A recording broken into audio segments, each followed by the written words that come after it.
కార్యాలు చేస్తాను. ఈరోజు మన జీవితాలు ఇంకా నిరాశ నిస్పృహ కలిగిన ఆలోచనలు, ఒక డిప్రెషన్ కలిగిన ఆలోచనలు మీరు ఆలోచించండి. ఇంకా మన జీవితాల్లో శాంతి సమాధానాన్ని దొంగలించేది ఎవరు?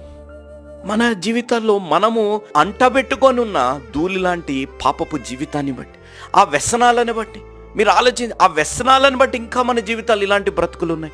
కాబట్టి దేవుడు అంటున్నమాట, ధూళి దులుపుకొని, చెరపట్టబడ్డవి మెడకట్లుగా ఉన్నవి నీ జీవితాల్లో దులుపుకొని దేవుడి నడిపింపులో, దేవుడి విమోచకుడుగా నువ్వు జీవించు.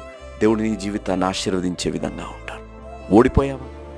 ఓటమిని చూసావా? గత సంవత్సరం ఓటమిని చూసావా నీ గతంలో?